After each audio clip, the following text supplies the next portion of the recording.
Harry Hosier, better known during his life as Black Harry, was a black Methodist preacher during the Second Great Awakening in the early United States. Dr. Benjamin Rush said that, making allowances for his illiteracy, he was the greatest orator in America. His style was widely influential, but he was never formally ordained by the Methodist Episcopal Church or the Rev. Richard Allen's separate African Methodist Episcopal Church in Philadelphia. Name: better known as Black Harry. During his lifetime, Harry Hosier was illiterate, and his name is also recorded variously as Hosier, Hosier, and Hosier. Hosier is an occupational surname referring to a maker or seller of hosiery, still commonly worn by men as well as women in the 18th century. It may have been adopted as a slave name from one of Harry's masters who referred to his livelihood in Baltimore before meeting Bishop Asbury. The spelling Hosier caused William Pearson, a history professor at Fisk University, to argue for a connection to the Indiana demonym Hosier. Orton suggests that, if the uncommon surname Hosier is correct, it would represent a parallel development, the application to Harry of the same epithet, referring to low-born and fundamentalist hillbillies of the kind Harry ministered to in his circuit riding that was later applied to the early settlers on the Indiana shore of the Ohio River. Life: Hosier's early life is not well documented, but most sources agree he was a freedman. He was probably born to 2 African slaves near Fayetteville, North Carolina, but nothing else is known about his parents. He seems to have been sold north to Baltimore, Maryland, and to have gained his freedom around the end of the American Revolution. He met Bishop Francis Asbury, the father of the American Methodist Church, c.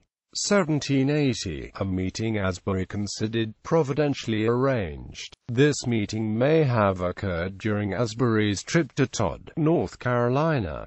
Hosier worked as Asbury's carriage driver and servant. Finding that his illiterate guide could memorize long passages verbatim and warm up the crowds for his sermons, Asbury began to read the Bible aloud during their travel from county to county and to train Hosier as a preacher in his own right. The first reference to Hosier in Asbury's journals observes, "If I had Harry to go with me and meet the colored people, it would be attended with a blessing." Speaking after Asbury, Hosier delivered his first sermon, The Barren Fig Tree, concerning Luke chapter 13 verses 6 to 9 to the Black Methodist congregation at Adams's Chapel in Fairfax County, Virginia. In 1781, the white people looked on with attention, even at the first performance. Subsequently, they would often be moved to tears. Dr. Rush, one of the signers of the Declaration of Independence, declared it to be the greatest sermon he'd ever heard. Although Asbury had originally intended to use Hosier to minister among blacks, and they came a great distance to hear him, his delivery was so effective and affecting that his primary audience seems to have been white. His sermon at Thomas Chapel in Chapeltown, Delaware, in 1784 was the first to be delivered by a black to a white congregation. His sermons called on Methodists to reject slavery and champion the common working man. At the same time, he told his black audiences that they must be holy, which criticism displeased no small number of them. As with most early Methodist preachers, he was a circuit rider and traveled from Kanawha, South Carolina, to Boston, Massachusetts, usually in attendance with Asbury. Having grown used to the relative freedom of Philadelphia, Pennsylvania, he was at first unwilling to return south to Virginia and the Carolinas. Asbury was generally anxious to have him come, though, as Hosier's reputation preceded him and news of his coming would draw larger crowds than the bishop alone. John Wesley's representative Thomas Coke was hosted by Asbury in 1784 and 1786.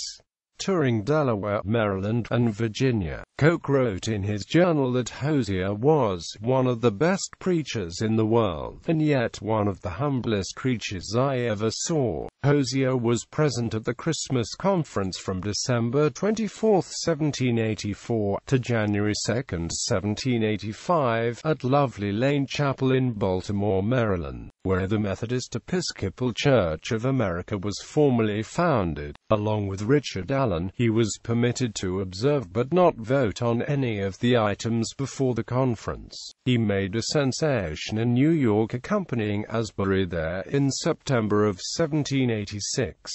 Touring Connecticut and Massachusetts with freeborn Garretson, Hosier stayed with Prince Hall, Master Mason for the Africans, and preached in Boston before a crowd of 1,000. An erroneous charge against him in 1791 led to Hosier's exclusion within the church. The Rev. Henry Boehm credited his fall to Hosier's pride in his work. Poor Harry was supported and made so much of that he became lifted up. The Carolinian elder Rev. Jenkins was less circumspect. He described some difficulties with an influential colored man who desired further promotion within the church. Jenkins proclaimed he generally found that these people cannot bear promotion. Like too many white people, they become proud. Hosier was not included in the group of black Methodist preachers who were ordained in 1799.